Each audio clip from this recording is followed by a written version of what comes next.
अस्सलाम वालेकुम। मैं माइनॉरिटी डेमोक्रेटिक पार्टी एमडीपी से उम्मीदवार मालेगांव सेंट्रल में 114 में उम्मीदवारी कर रहा हूँ। मेरा नाम फरहान शकील अहमद। मैं यहाँ पर आए हुए तमाम मीडिया वाले और हमारी पार्टी के ज़िम्मेदारान सबका शुक्रिया अदा करता हूँ। हमारा पार्टी मालेगांव में इलेक्शन लड़ने की सबसे बड़ी वजह मालेगांव की आवाम को जो तकलीफ़ें, जो परेशानियां आ रही है उससे निजात दिलाना है। मालेगांव में बहुत सी पार्टियों ने बड़े बड़े वादे किए, बड़ी बड़ी बातें की, बड़ा बड़ा मैनिफेस्टो बताया, लेकिन आज तक मालेगांव शहर को जैसा मालेगांव कॉरपोरेशन का बजट है उस लेवल का आज तक विकास नहीं हुआ। हम एक मज़दूर घराने से ताल्लुक़ रखते हैं। हमारा पॉलिटिक्स, सियासी बैकग्राउंड इससे दूर दूर तक कोई लेना देना नहीं है। हमारा पार्टी में आने का मकसद और मालेगांव से उम्मीदवारी करने का मकसद सिर्फ यही है कि मालेगांव को जो लूटा जा रहा है, मालेगांव में जिस तरीके की पॉलिटिक्स हो रही है, मालेगांव में जो नशे के अड्डे बढ़ रहे हैं, जो डेवलपमेंट नहीं हो रहा है, जो फंड खाया जा रहा है, तो उसके रोकथाम करना। हमारी पार्टी ने एक मैनिफेस्टो भी जाहिर किया है जिसके अंदर कुछ मुद्दे हैं जो अगर इंशाअल्लाह हम अगर असेंबली में गए, चुन कर आए, तो उन मुद्दों को हम पूरी ईमानदारी से पूरा करेंगे। जैसे पहला मुद्दा है, हमारी पार्टी का मैनिफेस्टो है सरकारी स्कीमें। सरकारी स्कीमें मालेगांव के अंदर सेंट्रल गवर्नमेंट हो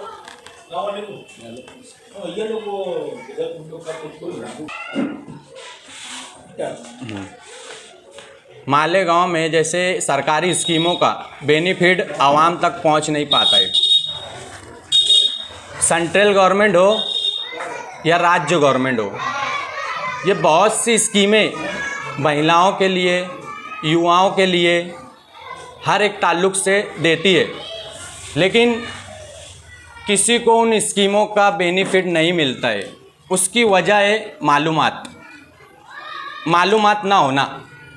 हमें भी बहुत सी स्कीमों का अभी पॉलिटिक्स में आने के बाद में पता चला है कि जिनसे आउटर में रहने वाले ज़्यादातर फ़ायदा उठाते हैं। बाकी सेंट्रल में जो मालेगांव के लोग हैं उनको उन चीज़ों का बेनिफिट नहीं मिलता है। इसका सबसे बड़ा मसला ये है कि एजुकेशन सिस्टम जो मालेगांव के अंदर ठीक नहीं है। सरकारी स्कूलों को बढ़ावा नहीं दिया जाता है मालेगांव में, प्राइवेट स्कूलों की मनमानी चलती है। एक केजी के बच्चे का भी एडमिशन अगर कराने जाओ तो 15,000 से 20,000 रुपया लगता है, और जो साल भर का खर्चा है, ड्रेस का बोलो, बैग का बोलो, ब्याजों का बोलो, किताबों का बोलो, और जो उनकी एक्स्ट्रा फीसें रहती है हर महीने की कुछ ना कुछ देने की, वो अलग। तो क्यों मालेगांव में सरकारी स्कूलों को बढ़ावा नहीं दिया जा रहा है? क्या सरकारी स्कूल में जो टीचर पढ़ाते हैं वो क्वालिफाइड नहीं है, या उन्हें तनख्वाहें सरकार के पास देने के लिए नहीं है? कि मालेगांव की आवाम टैक्स नहीं दे रही है जो मालेगांव को बेनिफिट मिलना चाहिए? मालेगांव की आवाम टैक्स देती है, लेकिन उन टैक्स को जो गांव में आता है उनका फ़ंड वो जहाँ लगाना चाहिए वहाँ नहीं लगता है। हम अगर चुन के आए असेंबली में तो हमारा सबसे पहला मुद्दा एजुकेशन रहेगा, जो हम सरकारी स्कूलों पर सबसे ज़्यादा तवज्जो दी जाएगी। वहाँ पे बेस्ट टीचर हायर किया जाएगा जो इससे एक गरीब आवाम के कंधे का बोझ थोड़ा कम हो। मालेगांव एक मज़दूर तबका ज़्यादा है मालेगांव के अंदर। अब एजुकेशन सिस्टम अगर प्राइवेट वो पढ़ाएगा तो उसको कितना उसकी कंधे पर बोझ रहता है ये हमको पता है। हम एसी में बैठने वाले लोग नहीं है, हम खुद मज़दूर घराने से ताल्लुक़ रखते हैं, हमारे ऊपर वो सब चीज़ें बीती हुई है। हमें पता है आवाम का दर्द, मज़दूरों का दर्द। जो एसी में बैठ के घूमता है, बैठता है, कारों में घूमते हैं, वो नहीं हमारी तकलीफ़ें या आवाम की तकलीफ़ें समझ सकते हैं कि आवाम के ऊपर क्या बीत रही है। हमारा सबसे पहला मकसद है कि एजुकेशन सिस्टम मालेगांव में सरकारी स्कूलों को बढ़ावा दिया जाए, वहाँ बेस्ट तो टीचर हायर किए जाए, जहाँ फ्री तालीम मिली जाए आवाम के लिए और आवाम के बच्चों के लिए। अगर मालेगांव के बच्चों को एजुकेशन बेस्ट तो मिल गया तो उन्हें कोई लीडर की ज़रूरत नहीं है। जिन्होंने संविधान बनाया डॉक्टर बाबा साहेब अम्बेडकर, उन्होंने कहा था कि शिक्षा शेरनी का दूध है, जो उसे पिएगा वो दहाड़ेगा। अगर ये दूध मालेगांव के नौजवान लोग ने पी लिया और उन्हें बेस्ट शिक्षा मिल गई तो मालेगांव का कोई लीडर, कोई उन्हें बेवकूफ़ नहीं बना सकता। वो हर मसाइल में अपनी आवाज़ खुद उठा सकते हैं। अपने जो भी मसाइल है, गांव के मसाइल है, उस पर खुद वो एक्शन लेकर वो काम करवा सकते हैं। मालेगांव का दूसरा मसला हेल्थ सेंटर। आज सरकारी दवाखानों में जो मनमानियाँ हो रही है, कोई किस्म की सुनवाई नहीं हो रही है। मालेगांव में जो हारून अंसारी हॉस्पिटल है, वहाँ पर बहुत सी मनमानियाँ होती है, ख़ास तौर से महिलाओं के साथ। जो हमने देखा है, वहाँ पर डिलीवरी के पेशेंट को अगर लेकर जाया जाता है वहाँ, तो डिलीवरी का पेशेंट को 1 घंटा रखते हो, देखते हैं कि नॉर्मल हो रही है नहीं हो रही है, उसे उठाकर सीधा सिविल भेज दिया जाता है। प्लस वहाँ पर ध्यान देने वाला कोई नहीं है। वहाँ या तो एक आधी कारपोरेटर से अगर अपनी पहचान है तो थोड़ी सुविधा मिलेगी, एमएलए से पहचान है या फिर कोई पॉलिटिशियन बैकग्राउंड से पहचान है तो उन्हें सुविधा मिल जाती है थोड़ी। लेकिन एक आम आदमी वहाँ जाता है तो उससे जिस तकलीफ़ों से गुजरना पड़ता है वो ये लोग नहीं समझ सकते। हेल्थ सेंटर आज मालेगांव में बहुत ज़रूरी है। सरकारी दवाखाना, उसमें बेस्ट डॉक्टरों की ज़रूरत है। सरकारी दवाखाने में हर एक चीज़ की सुविधा की ज़रूरत है, ताकि सरकारी दवाखाने में जो मालेगांव की आवाम टैक्स देती है, जिनसे उनको सैलरी मिलती है, तो वो आवाम को बेवकूफ़ ना समझा जाए, वो आवाम की सुनवाई हो। उन्हें पॉलिटिशियन बैकग्राउंड से अगर कोई नहीं भी आया तो उनके साथ में वही व्यवहार होना चाहिए जो दूसरों के साथ में होता है।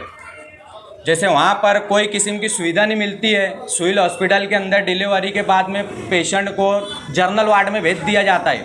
और आप अगर जनरल वार्ड में वहाँ कर जाकर देखोगे तो भेड़ बकरियों की जैसा महिलाओं का जिनका भी ऑपरेशन हुआ है, वो भेड़ बकरियों की जैसा रखते हैं। उन्हें ज़मीनों पे बेड दे देते हैं।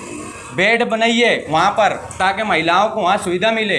मालेगांव के इतने बड़े बड़े पॉलिटिशियन लोग हैं, बड़ी बड़ी बातें करते हैं, लेकिन उनका इस मुद्दे पर कोई ध्यान नहीं है।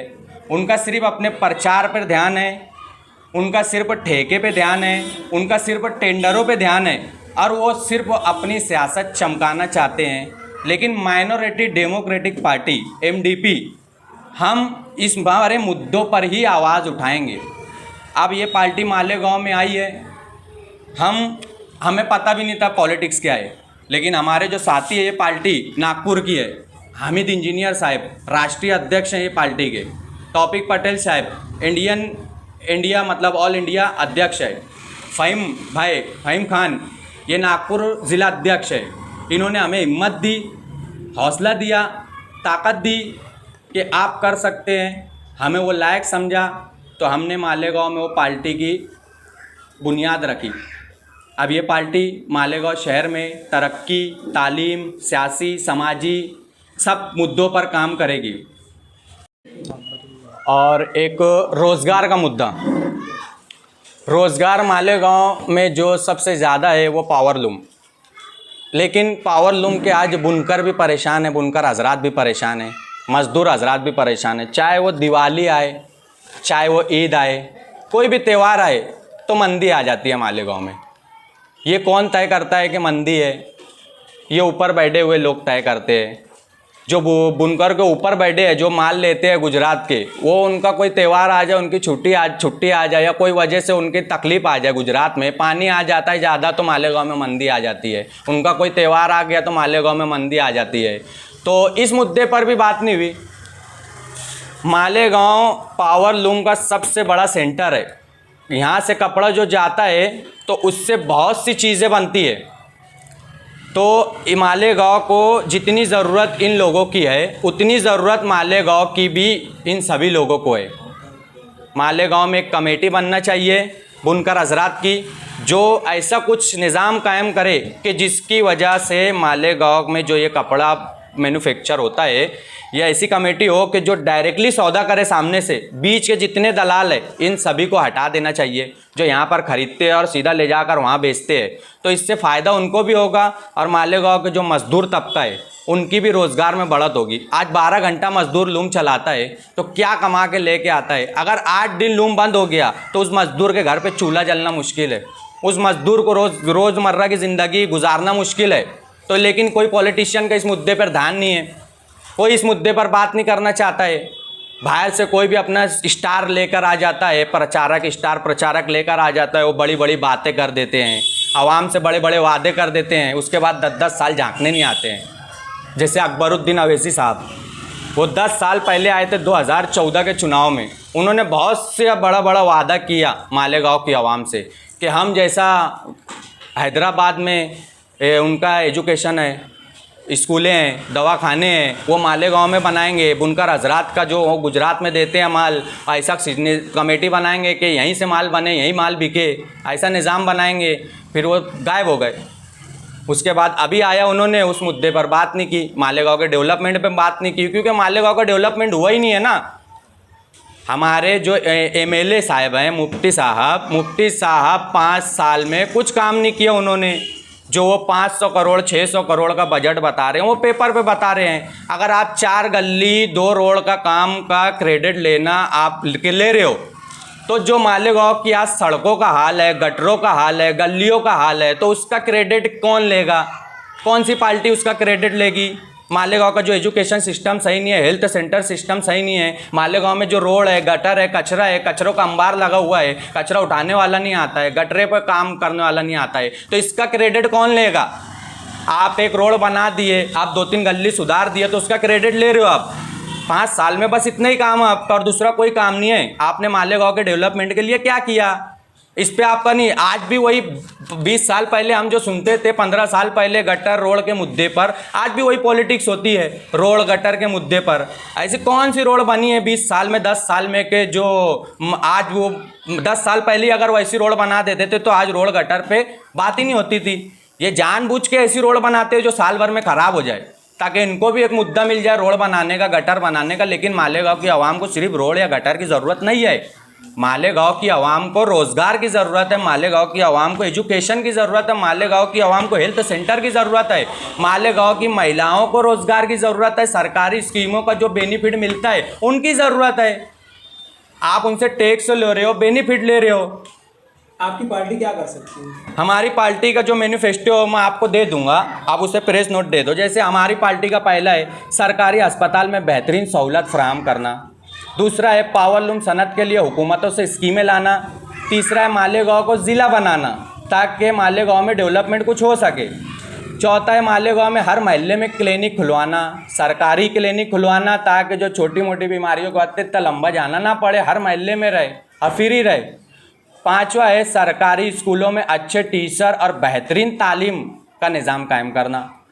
छठा है तालीम याफ्ता नौजवान जो बिना रोज़गार के उन्हें सरकार, महाराष्ट्र सरकार से सरकारी मुलाजमत दिलाना।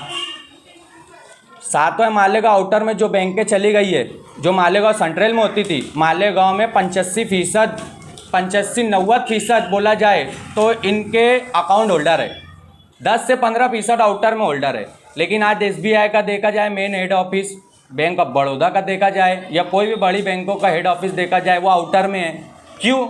आज सब बड़ी बड़ी FDO ऑफिस आउटर में है, प्रांत ऑफिस आउटर में है, तहसील ऑफिस आउटर में है, बड़ी बड़ी बैंकें आउटर में है, हर सरकारी दफ्तारी काम कलेक्टर का सब आउटर में है। जबकि 85% तो सेंट्रल में होना चाहिए, उन्हें यहाँ होना चाहिए उनका ऑफिस, यहाँ क्यों नहीं है?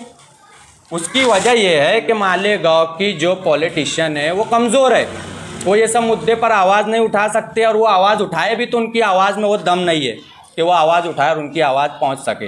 तो वो सभी चीज़ों को मालेगांव सेंट्रल में लाना, ये कब आएगा? जब मालेगांव का विकास होगा। मालेगांव को एक गाँव की तरह लोग देखते हैं, जबकि मालेगांव ज़िला अभी तक बन चुका हो रहना चाहिए था। तो इसलिए आउटर में आप जाओगे देखोगे तो वहाँ पे वैसा डेवलपमेंट है तो लोग वहाँ पसंद करते हैं ऑफिसें डालना, बड़ी बड़ी बैंकें डालना, सरकारी चीज़ें डालना। मालेगांव सेंट्रल में वैसा बेनिफिट नहीं है ना रोडें ठीक है, ना गटरें ठीक है, ना कोई निज़ाम ठीक है, तो कैसे क्या कोई वहाँ यहाँ पर कोई चीज़ें डालेगा। तो ये सभी चीज़ों को हमको लेकर आना है। भाई पार्टी का निशान क्या है और बटन नंबर क्या है? अपना पार्टी का निशान क्रेन है, बटन नंबर 4 है। हमारी मालेगांव के तमाम नौजवान बुज़ुर्गों, दोस्तों, महिलाओं से अपील है कि हमें ज़्यादा से ज़्यादा वोट देकर चुन कर लाइए। इंशाल्लाह हम आपकी आवाज़ बनेंगे और जिन मुद्दों पर हमने बात किया है वो पूरी ईमानदारी के साथ उन मुद्दों पर काम करेंगे।